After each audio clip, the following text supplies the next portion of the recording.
Everyone wants to fit in and be respected. But that day, I realized you can't be your best unless you have confidence in yourself and trust your instincts.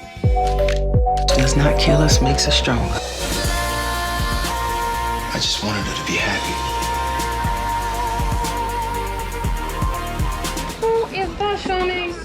That's Trey, Ricky's best friend. Do he got a girlfriend? Yes. This way. This way. Careful, narrow, narrow. Oh! Other way. Other way. Hurry, Wally. Hurry, Wally.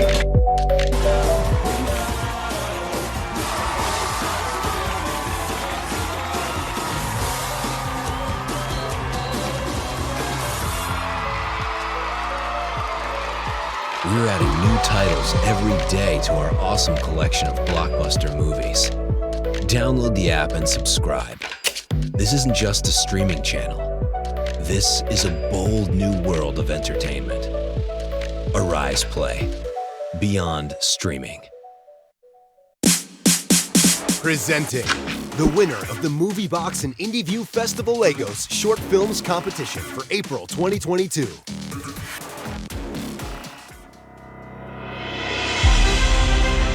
Life After Death. You just have a few weeks to live and fight this.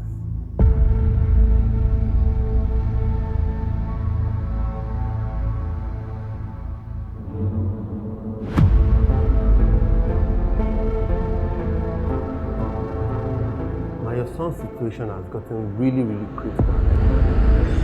Harry, please, I need your help. Else we'll lose your nephew. Hey, I've not been able to pay my staff for the past 2 months. Oh. We'll be needing the sum of 12 million so that we'll just commence treatment. Medical modalities actually require we do a surgery immediately.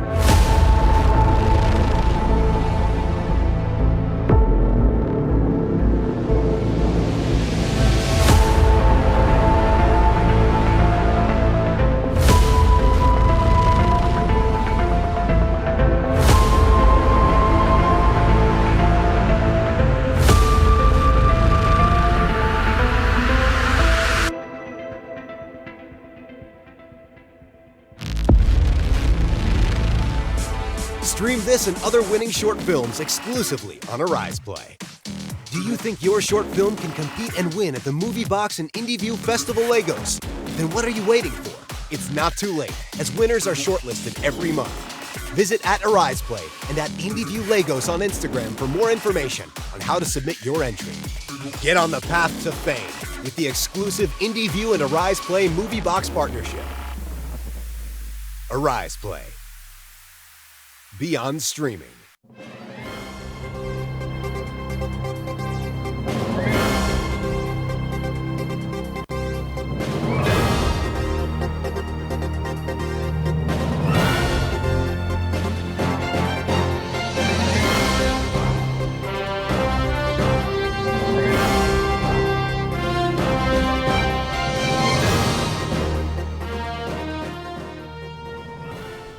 Welcome to this week's 60 minutes of analytical review of the big stories, topical issues, and all the controversies around the world.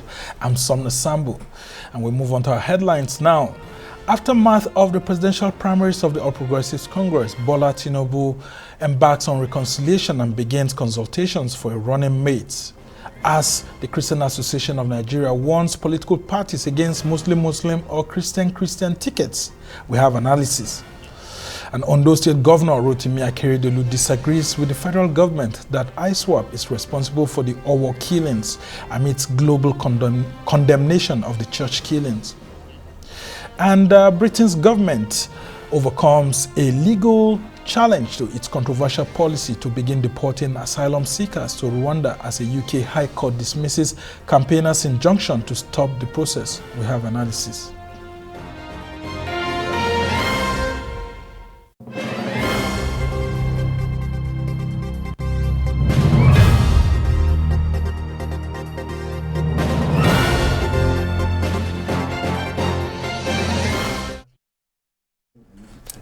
Former governor of Lagos State, Bola Tinubu, has embarked on reconciliation with other aspirants that contested with him after clinching the presidential ticket of the All Progressives Congress for next year's general election.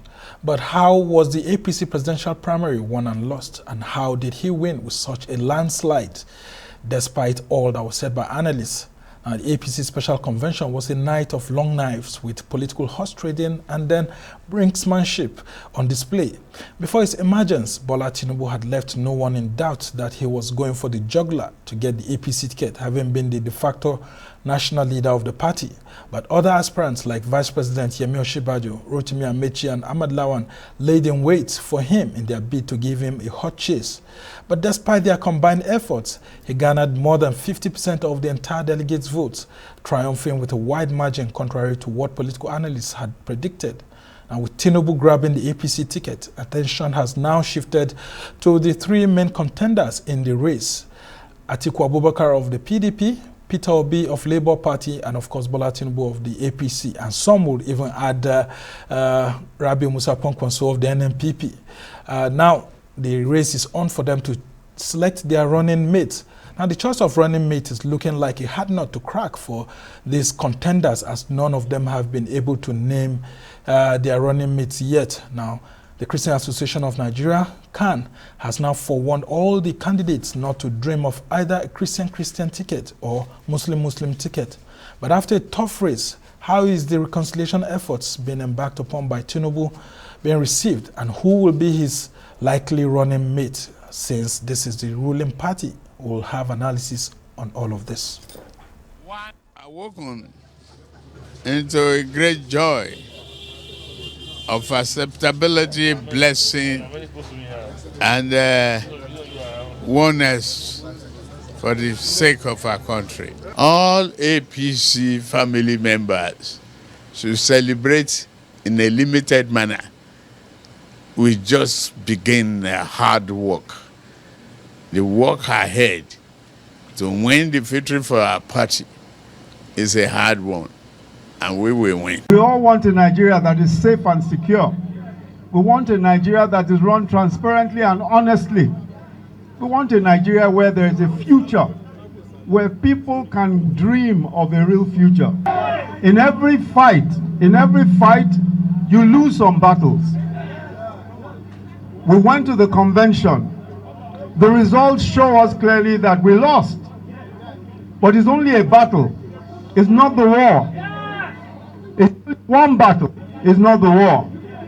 There are battles ahead, but we will win the war of a new Nigeria. All right, Ashwaju Bola Tinubu there alongside Vice President Yemi Osinbajo. We are having all of this because these were some of the top persons at that very, very top convention. Well, joining us to look at these issues is Iman Iboro, who is a former presidential aide and a member of the All Progressives Congress, APC, and also we have Ali, who is the deputy president of the Nigerian Guild of Editors, joining us here in the studio. And gentlemen, welcome to the show. How has it been? Let's start with you, Iman Iboro. You were at the convention, you saw how thick it was. Well, you can hear the reconciliation efforts and all of that. The convention went well, and like it said, fortune favors the brave. Shiwaju was very brave. Fortune favored him. He was prepared. It was clear. Was very prepared. Yeah, but we weren't expecting such a landslide based on what analysts had been saying. Some had predicted it that way, but when it became clear that statutory delegates were being left out, the permutations started changing. Well, in fact, there is another body of conversation that even suggests that the Shiwaju group were even disappointed at the numbers. They expected larger numbers. Okay. So it's actually out there. You understand? Okay. Yeah, so what's been your view? I mean, unlike the SDP National Convention in 1992-93, here we are seeing something way different That's what some persons had predicted, that like it happened during the SDP National Convention, that we may have a situation whereby 3 persons come out and it's difficult for you to be able to get an eventual winner. You know, in that convention, we had King Ibe, we had MKO, and we had Atiku Abubakar. And Atiku had to step down before eventually King Ibe and MKO Abiola had to go around. Abiola actually got it and then got King Ibe to be his running mate. Well, the victory, let me just say, the victory of Tinubu was foretold. It's just that a lot of people thought perhaps the margin wasn't going to be this wide. You know, Bola Tinubu all along, first time, I mean, people looked, I mean, first time you had the president, or you have the president and you have a different national leader of the party. So he had always loomed large in the APC amalgam, because you know it's an amalgam of different parties, about 5 of them. And Bola Tinubu has bestrode the national landscape of the APC as the de facto national leader. You captured that in your. So it was a victory foretold, and you could tell that it was just a matter of time. What happened at Eagle Square was merely crowning his ultimate victory, because like we said, you know, the attempt to actually throw him off balance, leading to his outburst in Abeokuta, you say that was a clear warning that, look, you can't toy with me. And you could say the amount of obstacle thrown in his direction foretold his victory. Including the national chairman declaring Ahmed Lawan as exactly. These were all candidate. Yes, Ahmed Lawan is a mismatch to the PDP candidate anywhere, even without perhaps, well, look at all those who actually contested against Tinubu. In a way, you would say they are either his proteges or people who helped to prop to become what they are, politically speaking. I don't begrudge them. It's within their democratic right. But you see, where I come from, we have this saying that the owner of the pond actually owns the fishes.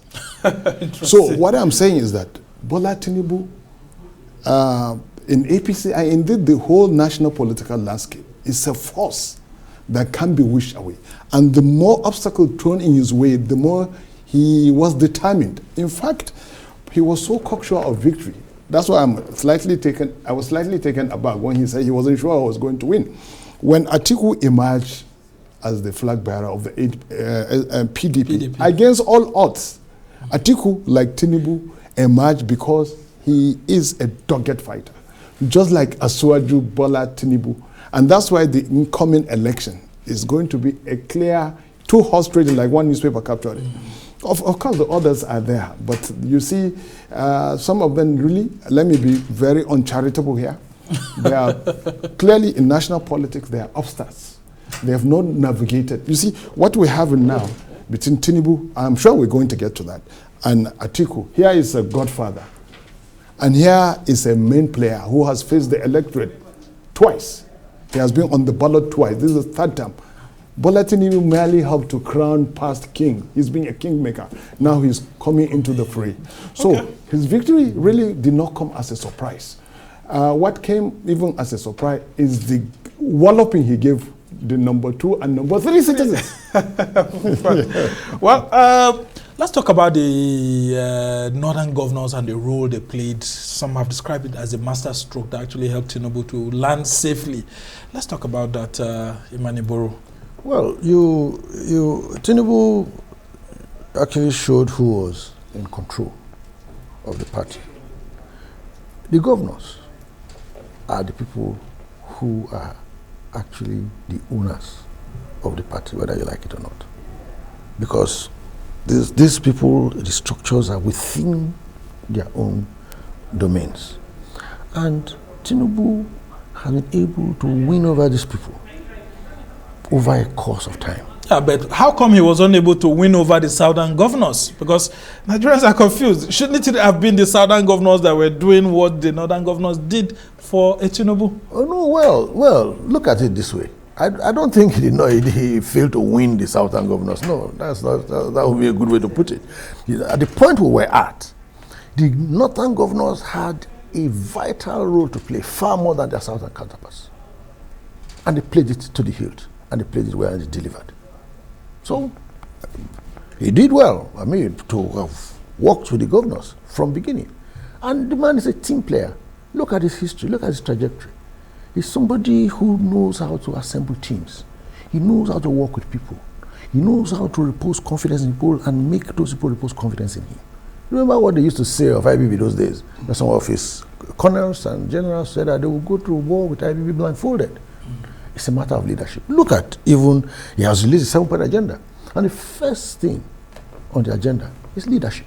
Well, people are already saying that is very controversial. Okay, Ali, let's talk about the particular role the northern governors played, and what we are hearing, that actually there was a deal here that we will deliver you to land safely, but you give us the right to pick your vice presidential candidate or running mate. How would this play out if indeed there was a deal like that, based on what we are hearing? Imahi has stated, you see, the northern governors, actually, they are the ones who are in control. Well, not the northern governor, all the governors across parties, they control the delegates. And the president merely, or less, especially with the Electoral Act now, without statutory delegates, the powers of any incumbent executive were whittled down. Their powers were whittled down in the Electoral Act because statutory delegates gone now. So they are mostly without their wingmen, so to say, executives. So now, and the president does not control any delegates. So, and then the northern governors, a smart political move to survive. Look, you have to also understand the cloak and dagger game, and then the hide and seek game between the governors of APC on one hand and the presidency, which actually, when the president insisted on having a consensus candidate for the party chair, if you remember, a lot of the aspirants traversed the nation trying to seek the mandate to lead the party. And at the 11th hour, out of the blue, the presidency settled for the incumbent chairman, who did not go through the processes others went. And a lot of people felt this up, especially the governors. So you would argue, maybe I'm stretching this a little bit, you argue that actually the governors, when the party announced Amelo as the consensus candidate, now the northern when the national chairman, yes, because I'm coming to members that. of the NWC said no. Yes, because you could see that it was even division. When the party chair announced the consensus candidate, the governors and some members of the NWC kicked. And this is that was the opportunity the northern governors had to exert their pound of flesh, to get even with the presidency, if you like, for hoisting the party chair, who has run the party like a sole administrator. At least that is the charge thrown to him, hauled in his direction by some elements in the NWC. Yeah. So now they're even, 1-1 if you like. But look, it's important, the northern governors, especially of the APC, what they did is a masterstroke. Prior to that, there has been this back and forth. They're doing this, if you like, spitting of fire and brimstone by southern governors, that power must rotate, must shift. And then you see, when the northern APC governor insisted that power should shift, it rid them of so many, if you like, uncharitable, if you like, perception. That this idea of, this idea that the northern elements don't want power, they have this born to rule mentality, and which brings to the issue of about the southern APC governors who perhaps did not fight, like you rightly pointed out, as much as, you see, the onus was on APC element in the north to respect the gentleman agreement reached in 2015. That's correct. Okay. You see? Now, so there's a search for running mate. I mean, not only in the APC, in the PDP and all of that, and the CAN, Christian Association of Nigeria, is already warning that there mustn't be a Muslim ticket because they've foreseen some things happening, especially in your party, Imaniboro.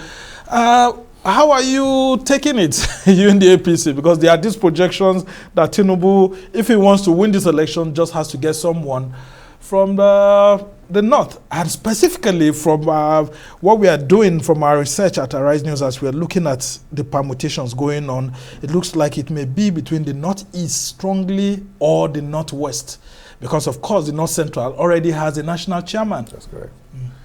Well, I think I will call on CAN So at this point, look at the issues of politics from the prism of doctrinal necessity. If what is necessary is to take a northern Muslim, I don't think I oppose it. Because you are in it to win. And we should look at the big picture. MKO was a Muslim. He took a northern Muslim, and that ticket was one of the most popular tickets in the history of this country. Religion, I don't want to look at cathedrals and mosques. I want to look at the people. Can anybody tell me by any stretch of imagination that Bola Ahmed Tinubu is a religious fanatic? No. His wife is Christian. I think she's an assistant pastor. Yes, of RCG. He's a Lagosian. I can tell you how it is in Lagos. You know, I am actually, you know, I'm married from Lagos. My wife is Lagosian. My wife's entire family, they are all Muslims. But my wife is a Christian. She became a Christian from the age of 10. But every other person in that family are Muslims. We eat, drink, wine together. In Lagos, it is nothing. So let's not look at it from that. So we want to import the Lagos philosophy into the center. Yes, yes. Okay. It has worked. It has worked in Lagos. Okay, let's hear from you. Well, you see, unfortunately, you see in our climb, which is regrettable. I want to share his view that faith should be immaterial. It has happened before. But you see, in 1993, just to capture how the Nigeria of that time was, in 1993, Abiola, flying on the Muslim ticket, defeated Bashir Tofa in Kano. Bashir Tofa was from Kano. God rest his soul and that of Abiola. What does that tell you about the people of Kano? Their sophistication. That look, we're more in solidarity with Abiola than our own son. In contemporary times, it's unthinkable. People will reject a president. For example, what's happening in one of the political parties. In fact, even two of the political parties who are seen more like super regional tigers. They're latching onto the usual sentiment. They're there. I don't need to mention names. But we all know them as public affairs, keen observers of public affairs. So in 1993, it was possible to have a Muslim ticket, and it would fly. In 1993, the nation, well, it was even a military rule. So it was possible. And then even at that, I get this sense of déjà vu. I get this feeling of déjà vu. We've been there, done that. And it has worked. But let me tell you why I think with Bola Tinubu, because it's a master deal maker. Bola Tinubu, if he runs with the Muslim ticket, I am saying, given our contemporary realities, that it may be difficult in some quarters because people are feeding fat on people's fears.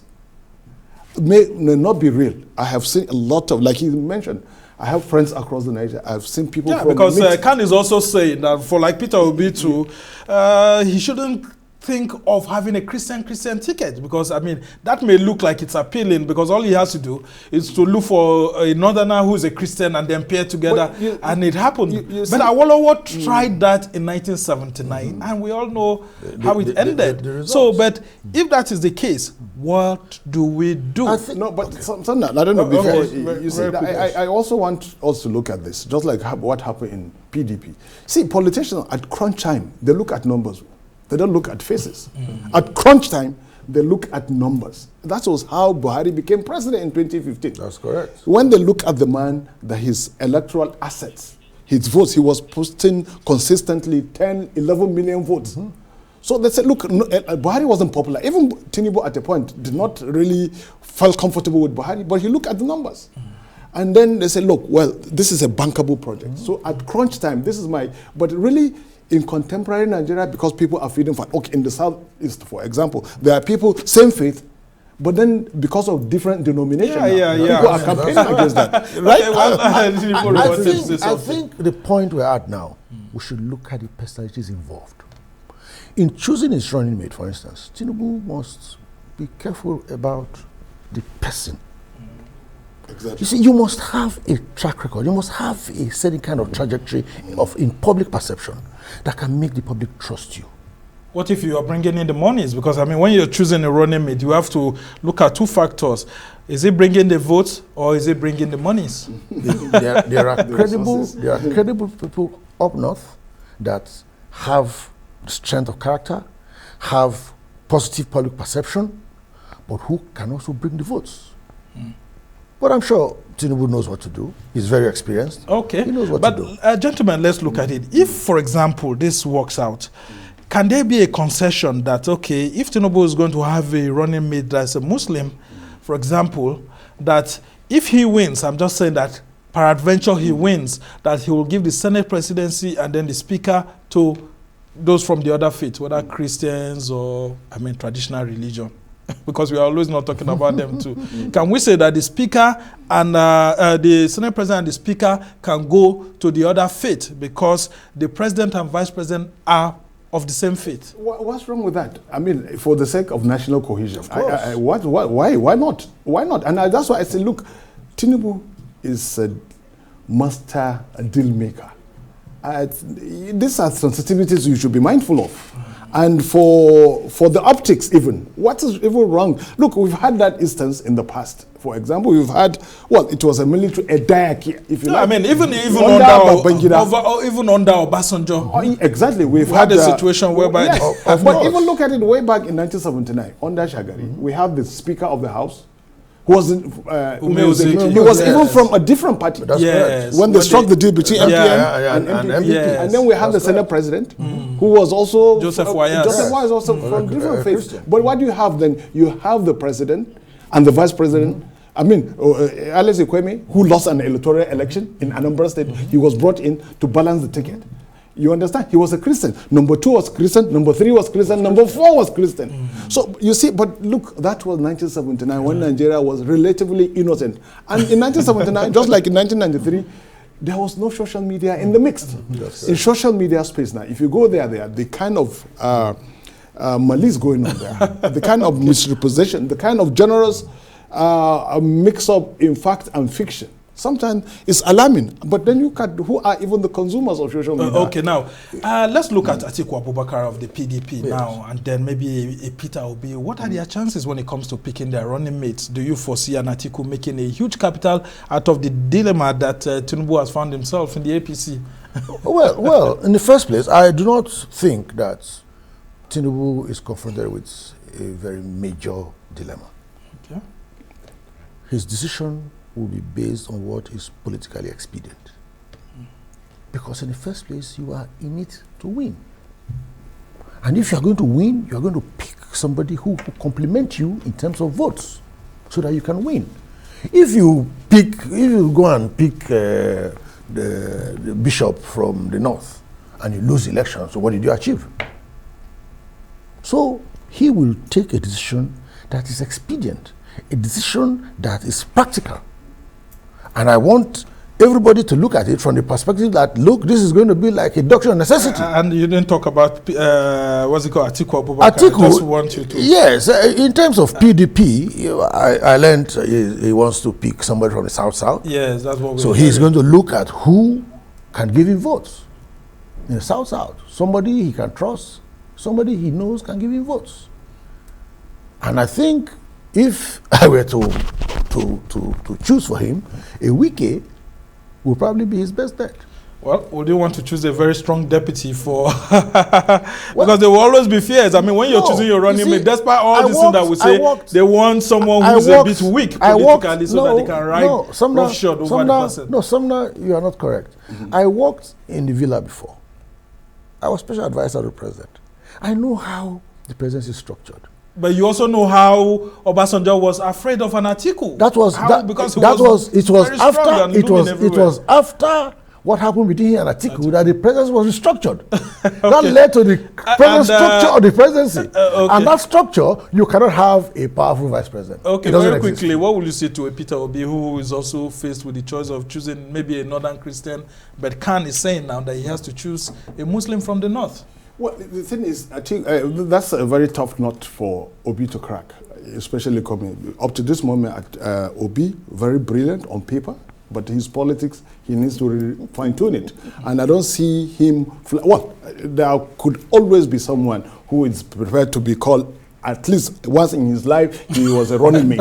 So you have them. They are there a dime a dozen. As long as they can also deliver, not just bearing that title. Or their electoral value may not be that much. So that's the tough tax you would have to deal with. But I don't see him actually making any routes. Peter Obi has not traversed the nation like other aspects. Well, he did. I mean, we actually went to those. That's when he was looking for delegates in the PDP then. Oh, well, that is it. But now when when he moved to Labour Party, well, it has to be a different ball game. But gentlemen, we'll have to go on a short break. When we come back, we'll continue the conversation. Well, the conversation continues. Immediately we go on this short break, and of course we'll be talking about the politics of whether ISWAP was responsible for the Ondo State killings or not. Just stay with us as we go on this break.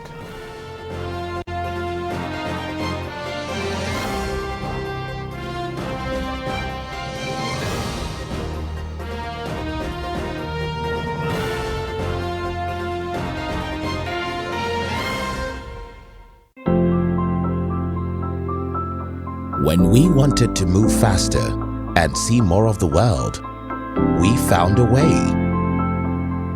We also found ways to connect beyond boundaries. And when an unprecedented pandemic tried to derail us, we found ways to get ahead.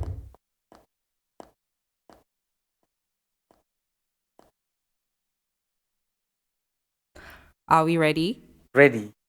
Ready. Ready. Ready. As your bank, we have stayed proactive, creating dynamic solutions and leveraging cutting-edge technology to drive global expansion into new markets. We rolled up our sleeves to be human together, doing more, innovating smarter, and always showing up for you. So come on board, let's give you more. Access, more than banking. There's no other animal as courageous and majestic as the lion. But with only 50 lions left in Nigeria, they may soon just be a memory. When snares are used for bushmeat, we rob the lions of their food and risk maiming them for life.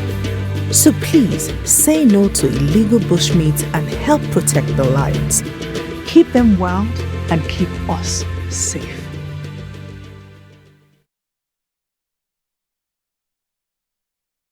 Here's a card we no go give you stress at all.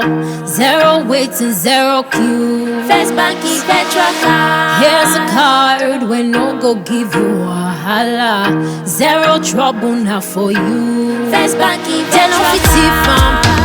Tell off his spoiler. Who won't break them?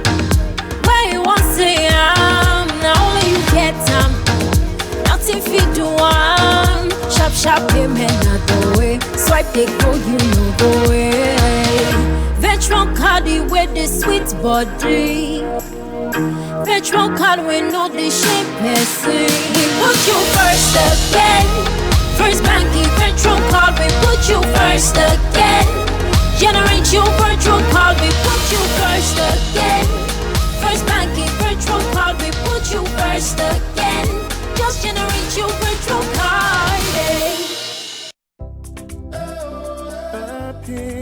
We started our journey over 7 years ago, connecting travelers to their favorite destinations.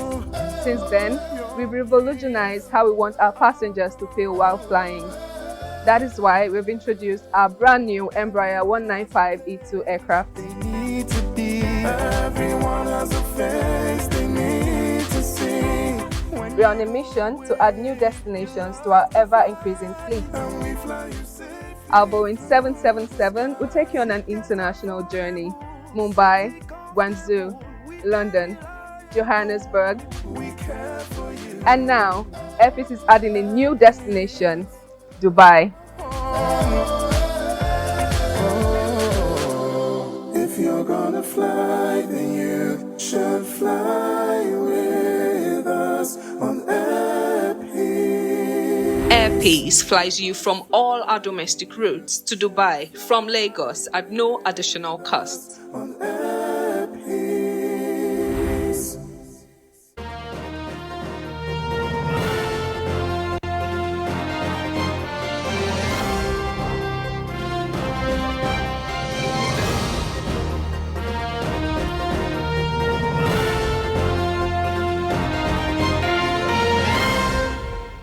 Welcome back to the show. You're still watching This Week, which is a review show of all the big stories that happened during the week. And I'm Somna Sambo. And of course, joining us from our outside studio now, who will give us a diaspora view, is Adewale Ajadi, who's just returned from the United Kingdom. Of course, I still have with me in the studio Imani Boro, who's a former presidential media advisor to former President Goodluck Jonathan, and of course Ali, who is the Deputy President of the Nigerian Guild of Editors. And of course, gentlemen, we've been talking about the developments in the polity, the APC. Of course, we joined the PDP and of course the Labour Party there. So Adewale, just before we go into other stories, I would like to have your view. I mean, with Tinubu's emergence, what's the feeling among Nigerians in the diaspora like? Well, the thing we have to bear in mind is that this has been a very interesting play out. We thought they would be more competitive. It wasn't as competitive. As your guests have explained, this was the governor's play, and it was a very, very powerful play indeed. We thought it would be more competitive between the vice president and Asiwaju Bola Tinubu. It wasn't as competitive. There's a degree of disappointment because there isn't such a contrast in terms of brand between Asiwaju Bola Tinubu and Atiku Abubakar in terms of they are very good politicians of a particular age, and there wasn't going to be a major contrast. But we'll see how it plays out. That's what's playing out in people's minds. And were you alarmed by the distance given by Tinubu to these other two gentlemen? I mean, Rotimi Amaechi came second, and then, of course, the Vice President Yemi Osinbajo came third. Did you foresee such a thing happening with such a huge gap? I mean...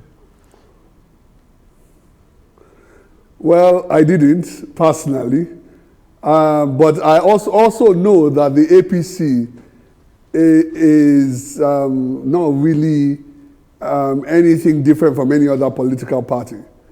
It's fundamentally a space for politicians. And you find that the vice president is not that much of a politician. And Tinubu has been looking at this for quite some time. So you can see how it's a great tactical game that was played out. Okay, and I come back to you, gentlemen in the studio here.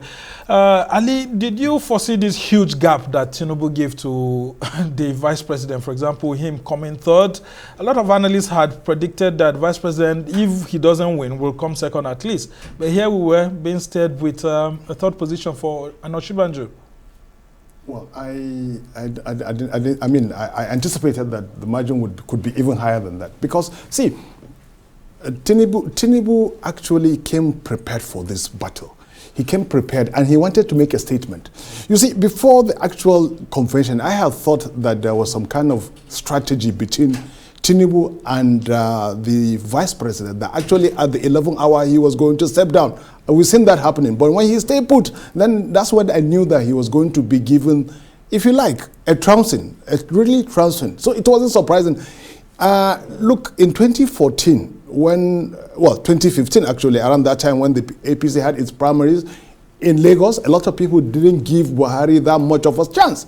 People had thought that Atiku was the real deal, the real McCoy. But surprisingly, Atiku did not even come second. He came a distant third. Buhari actually used his long limp to leapfrog, if you remember very well. He leapfrogged, trounced Atiku, trounced Konkoso, who came a distant second, and then went with the diadem, the totem pride. This is a replay of what happened in 2014 because, like I said from the onset of the discussion, Tinubu had bestrode the APC national landscape as the de facto national leader. I've never seen that happen. Under Obasanjo, it was unthinkable to have the president, the sitting president, and then to have a national leader. So you could see that Buhari, well, some people say, the very uncharitable will say, he was busy doing the governance, actually the politicking, and this is where it counts. And Tinubu had always been doing that. That's why he has maintained his control of Lagos and some parts of the southwest, because he does the politicking, you do the governance, just like what happens in Britain. All right. You understand? We'll have to quickly get Imani Boro's view before we move on to other issues. Let's talk about that figure. I mean, Rotimi Amaechi coming second. Who would have predicted that? Well, like... Anaman Lawal coming forth, actually, who was the consensus candidate in quotes. Yeah, well, like I said before, fortune favors the brave. Tinubu worked. He entered this contest with vigor. He put everything in line for it, and he won. It is inevitable for a man like that to win in situations like this because he has been, like you noted, he is playing the politics. He plays politics. He lives and breathes politics. He knows what to do. He knows the numbers per state, per delegate. He knows the numbers. So it is very easy for a man like that, you know, to go for it. And then don't forget, he has the resources. He has the resources, not only financial, he has human resources, he has people. Well, although a lot of Nigerians are questioning the resources that he has, and of course the alleged dollarization. What do we say alleged? Because I mean we've seen lots of people coming to say yes, indeed they receive some dollars and then. Well, I have seen people who spent huge sums of money and got nothing in electoral contests. Okay, it happens. Well, so it's not. When I say resources, it's not just cash. You know, the biggest resource that Tinubu has is people. Okay. People who are ready to follow him blindfolded into battle. Of course, he has made many governors, senators, House of Rep members, and that is what he reaped from. Yeah, okay. So we'll just have to move on to other stories now. Now, scores have been killed with many still in hospital. The government and people of Ondo State are still counting their losses after a brutal terrorist attack inside the St. Francis Catholic Church in Owo, in Ondo State, southwest Nigeria, last Sunday, which left about 40 persons dead and many injured.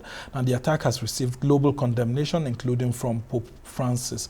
Now, the federal government claims that those behind the killings belong to the terrorist group Islamic State in West Africa province. Despite that, ISWAP is yet to claim responsibility for the attack, as it often does. But in a swift reaction, Governor Rotimi Akeredolu of Ondo State has described as hasty the federal government's pronouncement that ISWAP was responsible for the attack on worshippers. The governor wonders how much of intelligence has been deployed by the federal government before arriving at that conclusion. There are different accounts by the people of Owo on the attackers, which made it impossible to draw a conclusion without thorough investigation, according to the governor.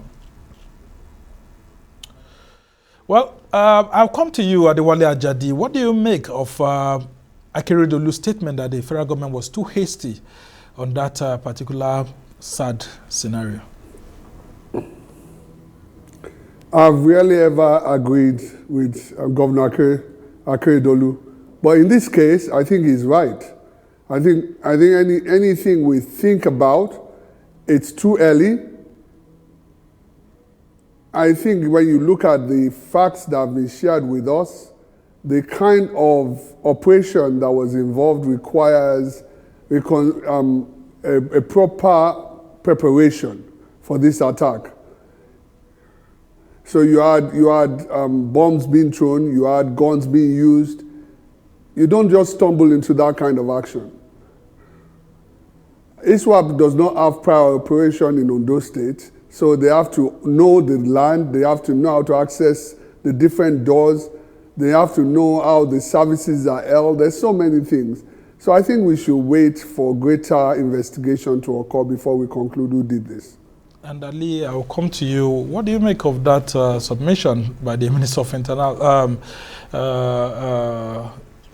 Minister of Interior, Rauf Aregbesola, that the federal government is indeed believing that it's ISWAP that's responsible for the killings?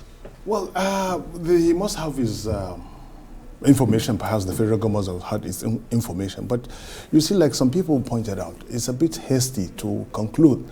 Yeah, you would want to say the nature of the attack has all the telltale signs of the insurgent modus operandi. But there could be other reasons why an attack of that scale took place. Don't forget that there have been similar attacks on places of worship by interests which were clearly not even related to any insurgency. It could be, for example, and I'm not saying that, it has happened in the southeast, a business deal that went awry. Some people all the way from South Africa, if you remember that instance. Yeah, I mean, when they went into a church. Went into a church and then there was so much bloodletting. That was a business deal gone awry. So, but you see, the modus operandi of ISWAP, which a lot of people, and if indeed it was ISWAP, by now, ISWAP would have claimed ownership. And normally, when they do that, it's because they want to achieve maximum point. They want to score all the points they are to score, which is to drive fear. And you know, publicity, like the late Prime Minister of Britain said, is oxygen to the terrorists. So now they've been given that much attention. Until this moment, nearly a week after the attack, ISWAP has not claimed ownership. It is rare for ISWAP not to claim responsibility. But you see, security experts, which I'm not one, but listening to some of them make their postulation, they have a way, the pattern. Normally, they infiltrate existing chasms. If there are existing miscreants or criminal elements, then they infiltrate that and then go on to perpetrate, and then more often than not they make certain specific demands. To this moment there are no demands made other than the wanton killing for no reason, and then you even want to look inward. So here you will say the governor of Ondo State, having expressed this skepticism, has a valid, he's standing on solid ground, not very watery ground, because till this moment the federal government, apart from saying that it's ISWAP, they've not given any, as far as I know, any concrete evidence to show that actually ISWAP is behind the attack. Well, but dastardly as it were, condemnable as it were, it has happened before in the past. When I remember a mosque was attacked in Kano and way back in 2003. Even in Niger State, we've seen mosque being attacked of recent. Yeah, exactly. And the elements responsible for that, they were quick in accepting, claiming responsibility. So I think there is more than what Mr. And Imaniboro, why would worship centers be the target of these terrorists? Whether they are ISWAP or whoever they are, the things that these are groups of bloody terrorists just out there to kill Nigerians. Why would they be targeting worship centers? Is it because Nigerians are so religious that when they get into worship centers, they let down their guards and they just feel nothing else can happen to them because I'm in the presence of God, whether I'm in a mosque or I'm in a church, and I'm okay. No, nothing can happen to me. Well, I'll say this: whether it is ISWAP or not ISWAP, this is one killing too many. We cannot continue like this. I don't really want to lose sleep over who did it. I want these guys to be caught and brought to justice. Because there is nowhere a man or a woman or a child feels safer than in the house of worship.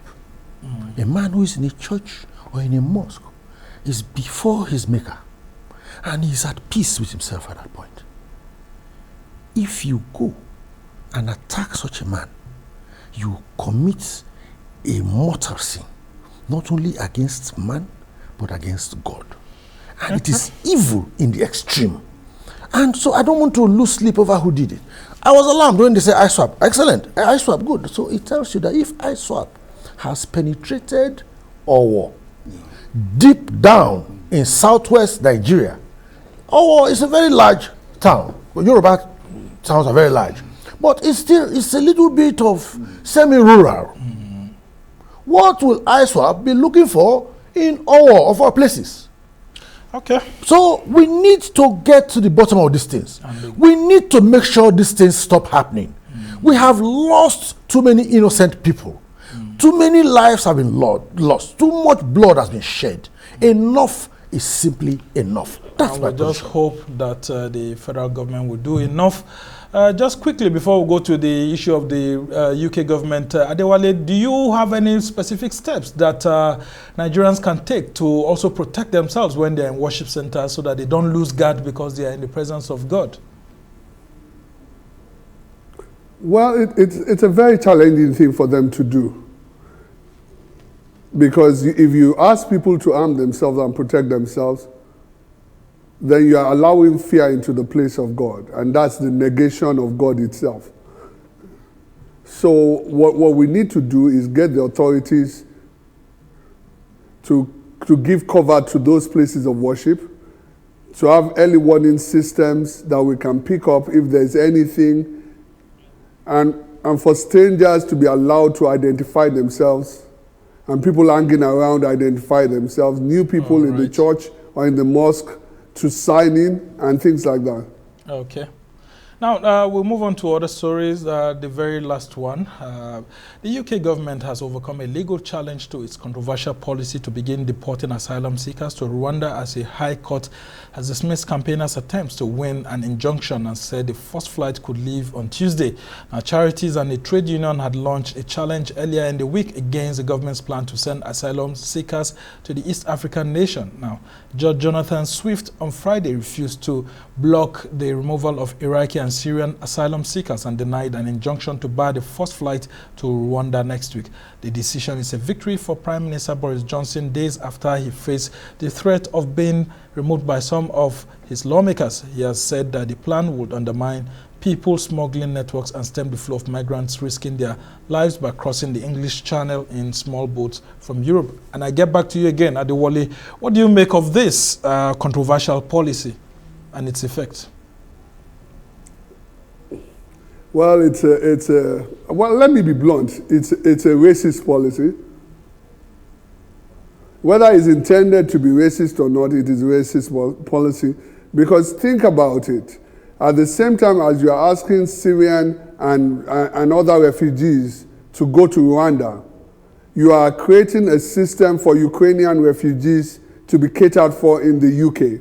So you have developed an hierarchy of concern for people who are refugees.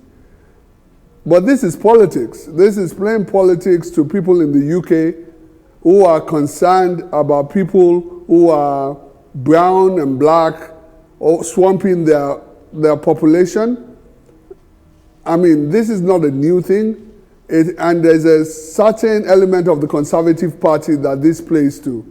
The same element of the Conservative Party that championed How Brexit. have Africans been receiving it actually? Very quickly. Well, you know, Africans are a mixed bunch. You have the middle-class Africans who voted for Brexit, who are anglicized, and who will support this kind of policy to some extent. But the large majority are against this kind of treatment. I mean, even the Prince of Wales is against this treatment of refugees, reportedly. Okay. So the country is not in support of it wholeheartedly, but there is a segment that is concerned about this kind of things that this plays to and wins elections with. Okay. We must thank you, Adewale Ajadidiye. Just before we round off the show, I mean, I know, Imaniboro, you've been involved in one campaigns or the other. I mean, there's this issue of an appeal in Delta State where you had the governorship primaries and all of that. What's been happening in your state? Oh, well, everything is going well. I can speak for APC. We are the party to beat right now in Delta State. With the deputy president of the Senate yes, being your governorship. He's a governorship candidate and he's widely loved, you know, in the state. Just this morning, between last night and this morning, there was a dummy poll that was run on some website in the state, you know, and it was amazing, you know. The deputy Senate president trounced all the other people, you know. It was like Tinubu magic. You understand? You know, so yeah, so how the PDP is preparing for you. Yeah, it shows that, you know, you see, people are they have a little bit of PDP fatigue in Delta State. You know, you cannot be doing the same thing and expecting different results. You understand? People have come to realize in Delta that you cannot be doing PDP and expect different results. You need to change structure, you need to change system. And let me also tell you, all of us, most of us who are in APC, came out of PDP, out of protest, out of anger, out of disappointment. That you cannot run a state like this. A state that you say you have spent 2.5 trillion in 7 years? Where is the money? Where did you do with it? Okay. Where are the projects? Well, those are the matters we will discuss some other day. I think you're already preparing your campaign manifesto. All right. These are manifesto, actually. Okay. And, so, Ali, as we try to round off this conversation, what would you advise journalists to do as leader of the Nigerian Guild of Editors?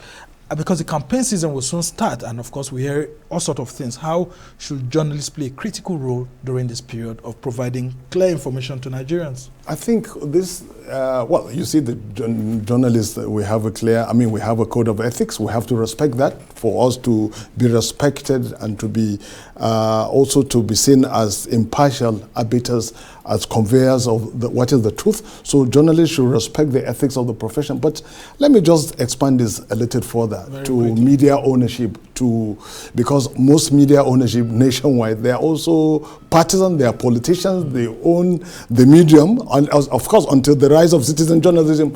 So we have to, especially some of us who are, if you like, old school, we have to respect, give leadership, rise above whatever interest there may be. Yeah. Once we respect the codes of ethics, then we're home and dry. Okay, well, Ali is the Deputy President of the Nigerian Guild of Editors.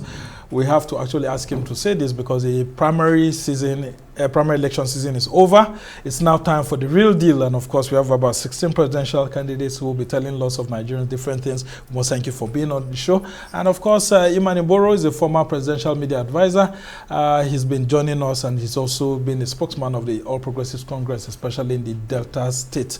We must thank you for being on the show. And of course, Adewale Ajadi, we must thank you so much for joining us. He's a lawyer and public affairs commentator, and he's brought us the diaspora view because he's based in the UK, but he's in Nigeria at the moment. Thank you for joining us on the show.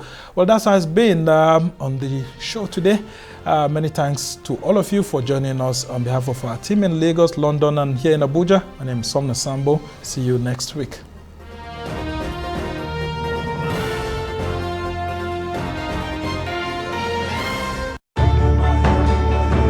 As you adjust to the new realities for operating your business and engaging with your customers, let us help you transform your business into a digital powerhouse capable of adapting and taking advantage of today's opportunities.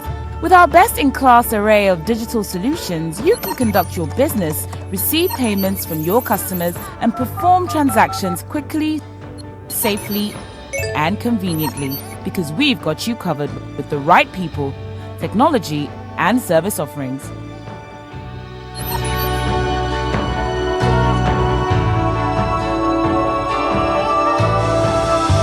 Contact us today and let us take your business to its zenith. Zenith Bank, in your best interest. Guy, Ben, make I run use your phone, Jare. Guy, where did you do your glow line now? Baba, calm down now. Not be this NIN wahala, they give me stress. They don't even block my lines. But na glow NIN link a simple pass now. Yes, simple. Just dial *109#. Tell where to do. See, give my phone.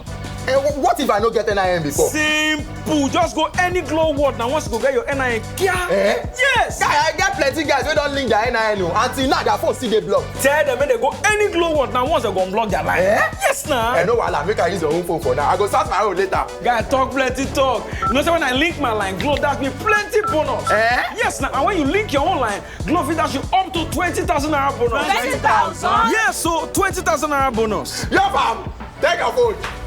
Remove. Yeah, and they go link my NIN. This bonus now for both new and existing customers, so. 34 million hectares of arable land. Over 200 million people. One nation.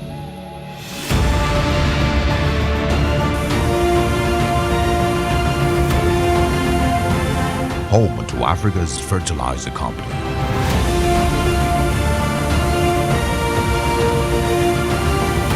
Dangote Fertilizer. Pure urea fertilizer.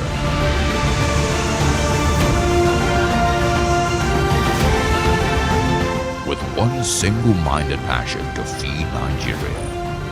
Every bag is a potential, an aspiration to turn this green nation into the biggest food basket of Africa. Dangote Fertilizer.